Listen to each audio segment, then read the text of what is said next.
여러분, 2020년 정말 다사다난했던 한 해였습니다. 하나님이 여러분을 지켜주셔서 오늘 이렇게 예배드리게 됨을 감사드립니다.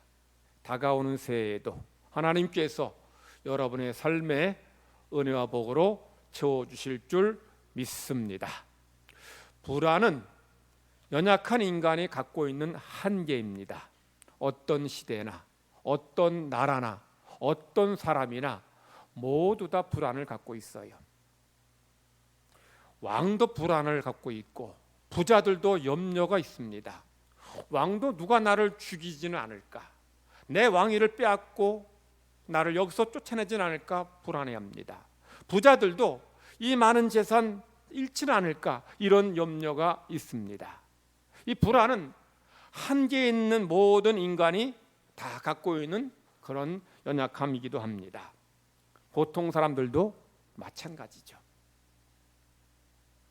직장에서 퇴직당하면 어떻게 하나, 사업이 망하면 어떻게 하나, 사고 나면 어떻게 하나, 병들면 어떻게 하나, 이런 불안함을 갖고 삽니다.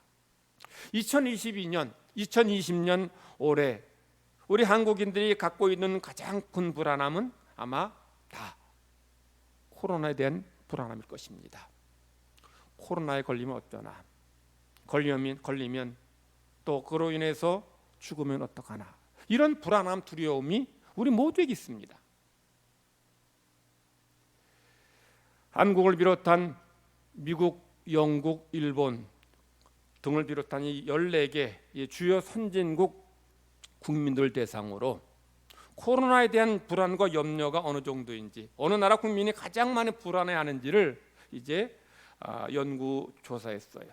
미국 여론조사 업체인 퓨리서치 센터에서 이 14개 국가, 주요 선진국 14개 국가 국민들 대상으로 코로나에 대한 염려를 얼마나 많이 하는지를 한번 이제 물어봤더니 코로나에 대해서 가장 많이 염려한 사람, 그 염려한 나라, 민족, 국민 어디일까요?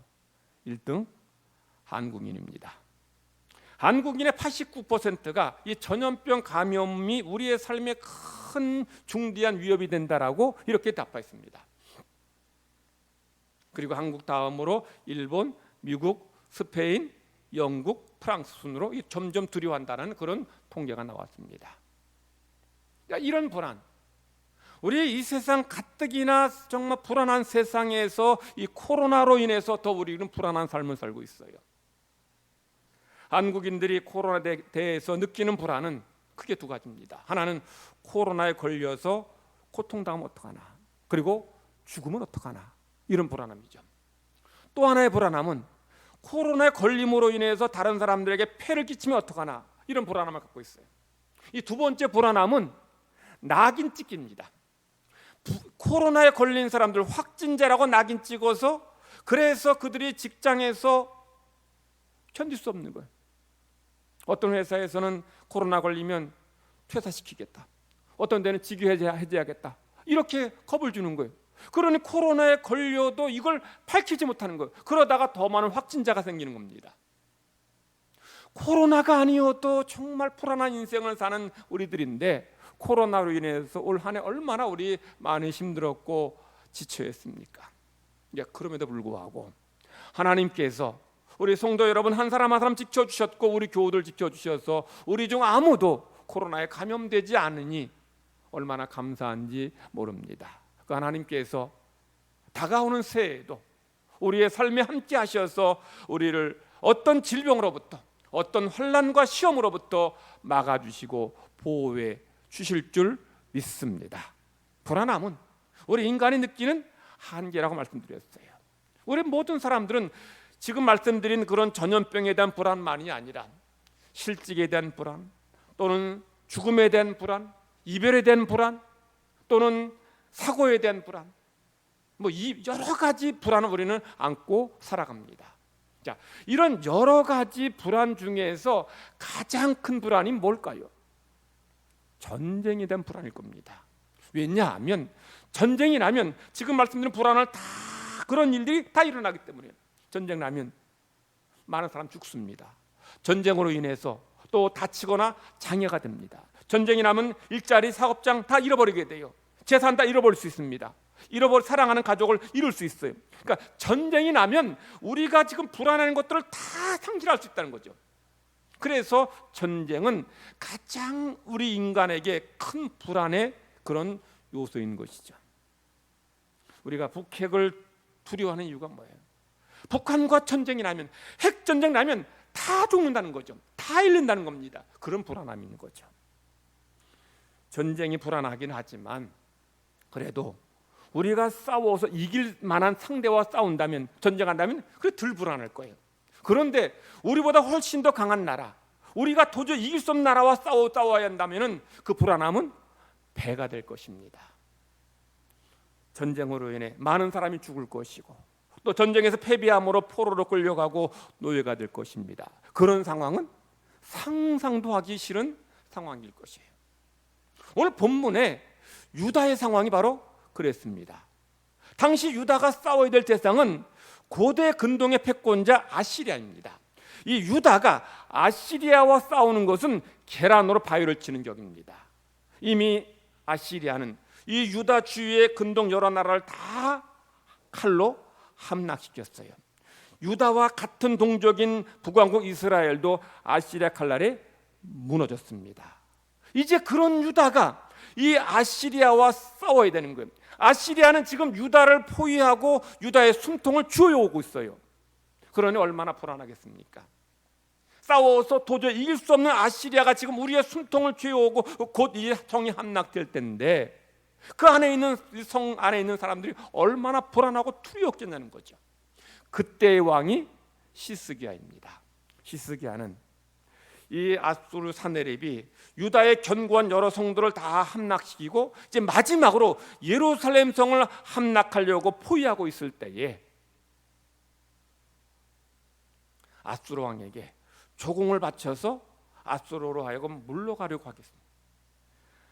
열왕기하 18장 13절 14절입니다. 시스기야 왕 제14년에 아수르의 사네립이 올라와서 유다 모든 견고한 성읍들을 쳐서 점령하며 유다의 왕 시스기야가 라기스로 사람을 보내어 아수르 왕에게 이르되 내가 범죄하였나이다. 나를 떠나 돌아가소서.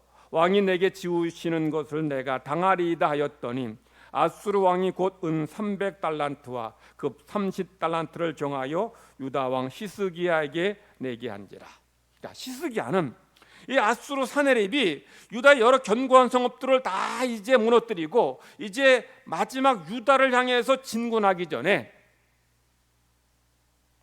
조공을 바쳐서 문제를 해결하라는 거예요. 그런데 사네립이 그러면 은 300달란트, 금 30달란트를 내라는 겁니다. 이 말은 무슨 뜻이에요? 금과 은을 바치면 아시리아가 물러가겠다는 그런 사인일 것입니다. 혹 이 사네립이 시스기야에게 은과 금 바치면 내가 이제 물러가겠다라고 약속했는지 모르겠습니다. 약속하지 않더라도 이렇게 은과 금을 내라고 말했다라고 하는 것은 물러가겠다는 그런 의미로 받아들일 수 있어요. 그래서 이 시스기야는 성전의 금과 그리고 왕궁 곳간의 모든 은과 금을 다 털어가지고 이제 은 300달란트 그리고 금 30달란트를 갖다 바쳤어요. 그런데도 이 아시리아는 예루살렘 성을 공격합니다. 열왕기하 18장 17절입니다. 아수르 왕이 다르단과 랍사리스와 랍사게로 하여금 대군을 거느리고 라기스에서부터 예루살렘으로 가서 시스기야 왕을 치게 하며 그들이 예루살렘으로 올라가니라. 그들이 올라가서 윗모 수도 곧 세탁자의 밭에 있는 큰 길에 이르러 서니라. 시스기야가 기껏 은과 금을 다 모아서 아시리아 사네립에게 갖다 바쳤는데 사네립은 대군을 보내서 예루살렘을 공격하는 거예요. 그리고 사네립은 이 랍사게라는 장군 보내서 유다를 협박합니다. 이 사네립이 이 랍사게가 한 말은 두 가지입니다. 하나는 아시리아가 근동의 모든 나라들 다 칼로 무너뜨렸다는 겁니다. 이건 맞는 말입니다. 두 번째 한 말은 아시리아가 지금 유다를 치러 왔는데 이것은 하나님이 허락하셔서 왔다는 거예요. 이건 거짓말입니다. 심리전이죠. 지금 아시리아의 사네립과 랍사게는 하나님이 지금 유다를 멸망시키고 자기들을 보냈다고 거짓말함으로써 히스기야에게 또 백성들에게 두려움을 주어서 항복하라는 거예요. 랍사게는 지금 이스라엘 유다 백성들에게 이렇게 모든 나라들 다 아시리아의 칼날에 무너졌는데 남아국 유다인들 지금 아시리아의 칼날을 막을 수 있겠느냐면서 항복하라는 거예요. 이때 이 히스기야는 옷을 찢고 베옷을 입고 성전에 올라가서 하나님 앞에 엎드려 부르짖어 기도합니다. 그 기도한 내용이 1절 이하에, 오늘 본문 1절 이하에 기록되어 있습니다. 자, 본문 통해서 히스기야 기도 4가지를 볼 수 있어요. 첫 번째, 히스기야는 자기가 당한 모든 고난을 하나님께 다 아뢰었습니다. 3절 말씀입니다. 그들이 이사야에게 이르되 히스기야의 말씀이 오늘은 환난과 징벌과 모욕의 날이라. 아이를 낳을 때가 되었으나 해산할 힘이 없도다. 히스기야의 말대로 나라가 망할 지경이 되었으니 환난의 날입니다. 그리고 유다가 당하는 고난은 하나님을 믿고 신뢰하지 않아서 당하는 징벌입니다. 그리고 유다가 지금 이렇게 모욕을 당하는 것, 히스기야와 그리고 하나님의 이름이 모욕당하고 있으니 지금은 모욕의 날이라는 거예요. 히스기야가 아시리아가 공격했을 때에 그때 하나님을 의지함으로 문제를 해결하는 것이 아니라 돈으로, 조공으로 문제를 풀어가려 했기에 이런 징벌이 왔다고 이 히스기야는 고백하는 거예요. 그럼에도 불구하고 지금이라도 하나님을 의지하고 하나님 앞에 엎드려 기도하겠다는 겁니다. 두 번째, 히스기야 기도는 아수르와 유다와의 싸움을 하나님과 아시리아 싸움으로 바꾸어버렸어요. 4절입니다. 랍사게가 그의 주 아수르 왕의 보냄을 받고 와서 살아계신 하나님을 비방하였으니 당신 하나님 여호와께서 혹시 그의 말을 들으셨을지라. 당신 하나님께서 그 들으신 말 때문에 꾸짖으실 듯하니 당신은 이 남아있는 자들을 위하여 기도하소서 하더이다 하니라. 지금 히스기야는 자기와 랍사게와 자기와 지금 사네립과의 싸움을 하나님과 사네립과의 싸움으로 바꾸어 버리는 거예요. 그래서 지금 히스기야 하나님께 뭐라고 말해요? 하나님, 지금 지금 사네립이 하나님을 모독하고 있지 않습니까? 하나님의 거룩한 이름을 모독하고 있으니 하나님께서 저 지금 사네립을 쳐서 멸하여 주시옵소서라고 말씀하는, 기도하는 거예요. 자기의 힘으로는 지금 사네립을 물칠 수 없더니, 아시리아를 물칠 수 없더니 하나님께서 이 싸움을 맡아서 해결해 달라는 거예요. 저 사네립이 하나님을 모독하고 하나님을 모욕하고 있으니 하나님께서 사네립을 죽이시고 저 나라를 망하게 주옵소서라고 그렇게 기도하는 거예요. 이 히스기야의 기도는 정말 현실적이고 지혜로운 기도요. 그가 감당할 문제를 하나님께 맡긴 것, 하나님의 문제로 돌려버리는 거예요. 성도 여러분, 기도도 좀 지혜롭게 하셔야 돼요. 여러분의 문제를 여러분의 문제로 기도하지 말고 하나님의 문제로 바꿔 기도하셔요. 무슨 뜻입니까? 여러분이 이제 병에 걸렸다 합시다. 하나님, 내가 이 병에 걸렸는데 나를 고쳐주세요. 이건 내 기도 제목이에요. 내 문제입니다. 그런데 하나님, 제가 지금 이런 병이 있는데 이 병 때문에 제가 전도도 못하고 교회 봉사도 못합니다. 제가 주일 못하고 있어요. 그러니 하나님, 이 병 고쳐주셔야 제가 봉사하고 전도할 수 있지 않겠습니까? 자, 이렇게 되면 여러분의 병은 여러분의 문제가 아니라 하나님의 문제가 돼요. 왜냐하면 여러분의 병 때문에 하나님의 일을 못하고 봉사도 못하고 전도도 못하게 되니 하나님의 문제가 되는 거예요. 그래서 하나님께서 당신의 영광을 위해서, 당신의 이름을 위해서 여러분의 문제를 해결해 주시는 거예요. 기도해도, 똑같은 기도에도 이 히스기야처럼 지혜롭게 기도하셔야 돼요. 이 문제, 내가 할 수 없는 문제를 하나님께 맡기고 하나님의 싸움으로 바꿔버릴 때에 그는 응답받았고 승리했습니다. 여러분, 2021년 살아갈 동안에 여러분 어떤 문제를 만날지라도 그 기도 제목을 하나님의 문제로 바꾸어 기도할 때 하나님의 역사가 임하게 될 줄 믿습니다. 세 번째, 히스기야의 기도는 겸손의 기도입니다. 자, 히스기야는 문제 만났을 때 예언자 이사야에게 신하들을 보내서 조언을 요구합니다. 2절 이하에 보면 히스기야가 신하들을 이사야에게 보내서 어찌해야 되는지 조언을 구해요. 자, 열왕기 역대기를 보면 여러 왕들이 있는데 왕들 중에서 잘못할 때 예언자가 왕에게 가서 하나님의 말씀을 전하고 조언을 요청하는 경우는 많아도 왕이 예언자에게 가서 도와달라 하나님의 은혜를 구하는 그런 경우는 거의 없어요. 그런데 히스기야는 지금 예언자 이사야에게 사람 보내서 어찌하면 살겠느냐, 어찌하면 우리가 구원받겠느냐고 조언을 요구하고 하나님 도우심을 간구하는 거예요. 이것은 지금 히스기야가 얼마나 하나님 앞에 겸손한지를 말해주고 있는 겁니다. 뿐만 아니라 히스기야는 자기도 벼옷을 입고 또 자기 지금 예언자 이사야에게 신하 보내는데 엘리야김과 셈나와 서기관들을 장로들을 보내면서 벼옷을 입혀서 보내요. 무슨 뜻입니까?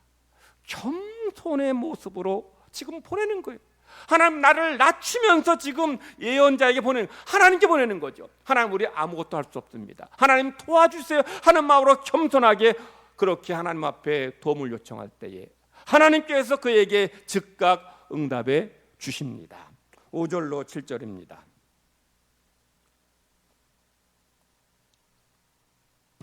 이와 같이 히스기야 왕의 신복이 이사야에게 나아가니 이사야가 그들에게 이르되 너희는 너희 주에게 이렇게 말하라. 여호와의 말씀이 너는 아수르 왕의 신복들에게 들은 바 나를 모욕하는 말 때문에 두려워하지 말라. 내가 한 영을 그의 속에 두어 그로 소문을 듣고 그의 본국으로 돌아가게 하고 또 그의 본국에서 그에게 칼에 죽게 하리라 하셨느니라 하더라. 자, 히스기야가 이사야에게 신하들을 보냈는데 신하들이 이사야에게 도착하기도 전에 하나님의 응답이 이사야에게 임했어요. 이사야가 이제 히스기야 보낸 신하들이 오자마자 하나님의 말씀을 전합니다. 이게 무슨 뜻이에요?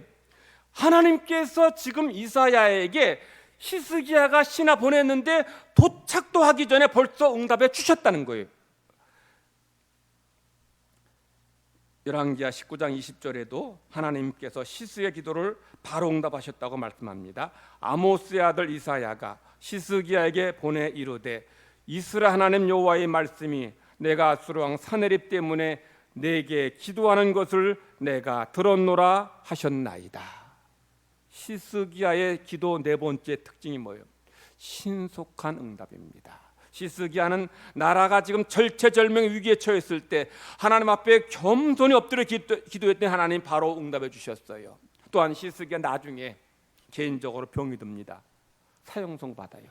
그런데 하나님 앞에 벽을 바라보고 하나님 앞에 엎드려 기도했더니 하나님께서 이사야 선지자가 왕에게 사형 선고하고 왕궁을 벗어나기도 전에 다시 응답해 주셔요. 돌아가서 히스기야에게 내 병이 나았다, 15년 수환을 연장시켜 주겠다라고 하나님 응답해 주십니다. 이처럼 히스기야의 기도는 즉각적인 신속한 응답의 기도를 드렸다는 거예요. 이것은 히스기야가 처한 상황이 급박하기도 했겠지만 히스기야가 하나님 앞에 절실하게 절박하게 그리고 겸손하게 기도했기에 하나님이 그의 기도를 응답해 주신 거예요.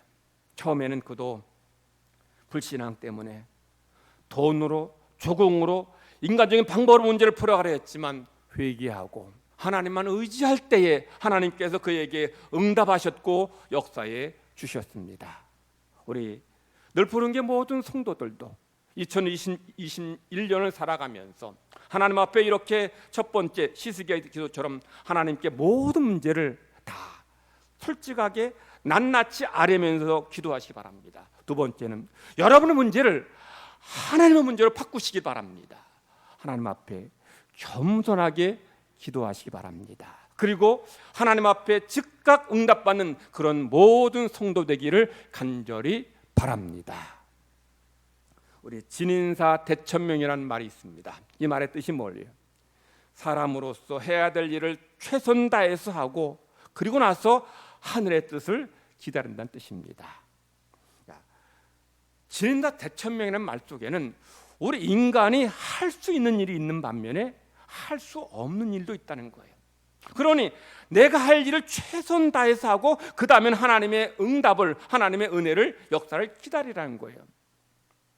진인사 대천명, 이 세상에는 우리가 해도 안 되는 일이 있는 반면에 우리가 아무 일도 하지 않아도 때로는 어떤 열매와 결과를 얻을 때가 종종 있습니다. 진인사 대천명, 자, 이것을 우리가 우리 민족에 체험한 그런 경우가 있었습니다. 26, 7년 전인가요? 아마 오래전이라서 여러분 기억하실 분이 거의 없을 듯 싶습니다. 1994년 미국 월드컵 아시아 최종 예선 마지막 경기가 1993년 10월 29일 카타르에서 열렸습니다. 그때 이 경기는 진인사 대천명이 어떤 것인지를 우리에게 잘 보여줘요. 우리 이 경기를 도하의 기적이라고 그때 아주 대서특필했어요. 이라크하고 일본과 이제 마지막 경기, 예선 경기를 하는데 그때 이라크의 움난 자파르 선수가 헤딩골을 넣어서 일본과 2대2 무승부를 만듭니다. 그래서 한국이 일본과 골 득실면에서 앞서서 이제 월드컵 본선에 진출할 가능성이 생겼어요. 거기다가 한국 선수도 북한과의 경기에서 3대0으로 승리했습니다. 그래서 골 득실면에서 앞섰고 자파르 선수의 골로 인해서 한국이 본선에 출전하게 돼요. 한국 선수들이 이제 동일한 시간에 한국은 북한과 그리고 일본과 이라크가 동시에 이제 경기장은 다르지만 경기를 했는데 그때 한국 선수가 북한과의 경기에서 3대0으로 승리했는데도 얼굴에 표정이 없는 거예요. 그런데 갑자기 선수들이 그냥 만세를 지르면서 경기장으로 뛰어들어왔어요. 왜 그때 선수들이 얼굴에 표정이 없었을까요? 월드컵 본선에 진출하지 못한다고 생각했기 때문에. 왜냐하면 경기 90분 다 끝날 때까지 일본이 2대1로 이겼어요. 일본이 2대1로 이기면 일본은 우리에 비해서 승률이 높기 때문에 일본이 본선에 가고 우리는 떨어지게 됩니다. 근데 루즈 타임 다 가고 결국 30초 남겨두고 이 움난 자파르 선수가 헤딩골로 넣어서 그래서 우리가 일본보다 골 득실면에서 앞서서 우리는 가고 일본은 떨어집니다. 이 경기를 보면서 우리는 진인사와 대천명이 어떤 것인지를 보게 돼요. 진인사가 뭐예요? 우리가 할 일을 최선 다해 하는 것입니다. 한국 선수들 그때 북한과 이제 최선 다해서 3골 이상 차이 나야지 본선 진출한다 해서 열심히 싸웠는데 전반전에는 이 북한 선수들 이제 그냥 그 경기에 지면 경기에 지면 끝날 것 같으니까 아주 그냥 힘을 다해서 막았어요. 그래서 전반전에는 득점을 내지 못했어요. 그런데 후반전에 가서 고종훈, 황선홍, 하석주가 한 골씩 넣어서 3골을 넣어요. 그래서 골 득실면에서 앞섰고 자파르가 골을 넣어줘서 우리가 나가게 된 거예요. 여기서 한국 선수들이 이 북한과의 싸움에서 최선 다해서 3대0으로 이겼기에 본선에 갈 수 있는 거예요. 만약에 그때 2대0이나 1대0으로 했으면 못 갔습니다. 못 갈 가능성이 있었어요. 그런데 최선 다해서 싸웠고 경기했기 때문에 바로 우리가 본선에 진출할 수 있었던 거예요. 또한 이라크가 일본과 우승부된 것은 대천명이죠. 이라크 선수가 30초 남겨두고 골을 넣음으로 인해서 일본이 떨어지고 우리가 본선 진출하게 된 겁니다. 여러분, 이라크가 일본과 비긴 것은 우리의 능력, 우리의 노력과 전혀 무관한 거예요. 우리가 아무리 북한과 10대0으로 이긴다 해도 일본이 이기면 우리 진출 못해요. 그런데 이라크는 사실 일본과 비교도 본선 진출 못합니다. 왜냐하면 이미 사우디아라비아가 본선 진출 확정되었고 우리와 일본이 서로 경제 본선 진출을 다투고 있었기 때문에 이 비교도 소용없어요. 그런데 마지막 그 30초 놔두고 기적적으로 골을 넣어줘서 일본이 떨어지고 우리가 가게 된 거예요. 그래서 도하의 기적이라고 한 거고, 그래서 대천명이라고 말하는 거예요. 이것은 우리에게 뭘 말해주는가 하면, 우리가 이 세상 살아갈 때에 나의 능력으로만 사는 게 아니라는 거예요. 어떤 좋은 결과가 나왔다 할지라도 그것이 내 능력, 내 노력으로만 된 게 아니라 보이지 않는 곳에서 어떤 다른 사람들, 다른 이의 도움으로 이런 좋은 결과가 나오게 된 거예요. 신앙인에게 있어서는 하나님의 은혜죠. 여러분의 삶에 어떤 좋은 결과가, 좋은 열매가 맺혀졌다면 하나님이 여러분을 도와주셨고 함께 해주셨기에 그런 좋은 결과, 열매가 맺혀지게 된 거예요. 사실 우리의 삶에 어떤 결과와 열매가 맺혀졌다면 사실 그 중에서 여러분이 한 부분은 사실 적은 부분일 거예요. 사실 많은 부분은, 더 큰 부분은 하나님의 은혜죠. 하나님의 도우심입니다. 여러분이 여기까지 오게 된 것, 여러분이 한 해를 살아온 것 중에서 내가 잘하고 조심해서 힘써서 여기까지 오고 이런 결과를 거둔 부분도 있긴 하겠지만 더 많은 부분, 하나님의 이런 도움과 하나님의 보이지 않는 손길 속에서 우리가 여기까지 오게 됐고 우리의 삶이 평안함을 누리게 된 것입니다. 히스기야가 절체절명의 그런 국가 위기 속에서 자기가 감당할 수 없는 문제를 하나님 앞에 내려놓고 겸비하게 진실하게 하나님 앞에 부르짖어 기도했을 때 하나님께서 그에게 역사하셔서 그가 해결할 수 없는 아수르의 문제를 해결해 주십니다. 그래서 아수르의 18만 5천 명의 군인 하루아침 하나님께 다 죽여버리시죠. 그리고 하나님 모독한 사내립은 하나님께서 다른 사람도 아닌 그의 아들의 칼에 죽게 하십니다. 히스기야의 삶이야말로 진인사의 삶이고 대천명의 삶이에요. 그 감당할 수 없는 문제 하나님께 맡기면 사람 앞에 부르짖어 기도함으로 하나님의 응답을 체험했기에 진인사의 삶이었고 대천명의 삶이었습니다. 우리가 한 해를 보낼 때마다, 마무리할 때마다 늘 하는 고백이 올해도 하나님의 은혜가 우리의 삶에 넘쳤습니다. 풍성했습니다. 이런 고백을 해요. 저는 올해가 정말 그런 것 같아요. 왜냐하면 물론 삶은 힘들었어요. 그럼에도 불구하고 하나님께서 코로나가 횡행하고 지금 창궐하고 있는 가운데서도 우리 성도를 한 사람 한 사람을 지켜주셨고 보호해 주셨기 때문에. 코로나가 왜 무섭습니까? 이게 다른 질병처럼 증상이 있으면 그러면 조심이라도 하죠. 기침을 한다든지 열이 있다든지 이런 증상이 있으면 피하면 되고 좀 떨어지면 되는데 이건 마치 스텔스 비행기 같아요. 스텔스는 레이더에 잡히지 않는다 그래요. 그러니 겁나는 거예요. 어디서 올지 모르니. 그러니 여러분들 내가 직장에서 또는 사업장에서 가족들끼리 다양한 사람 만나는데 언제 어디서 접촉될지 언제 어디서 감염될지 누가 합니까? 그런데 하나님께서 여러분 눈동자처럼 지켜주시고 보호해 주셔서 지난 한 해 우리 중 아무도 코로나에 감염되지 않았으니 얼마나 감사하고 감사한 일입니까? 물론 지금 우리 삶 힘들어요. 여전히 일상의 삶 회복되지 않고 있고 경제 어렵습니다. 그렇지만 이제 하나님께서 한 해를 잘 마치게 하셨고 또 새해를 맞이하게 해주셨으니 하나님께서 올 한 해도 여러분을 지켜주시고 돌보아 주실 줄 믿습니다. 불확실한 세상입니다. 미지의 삶을 걸어갑니다.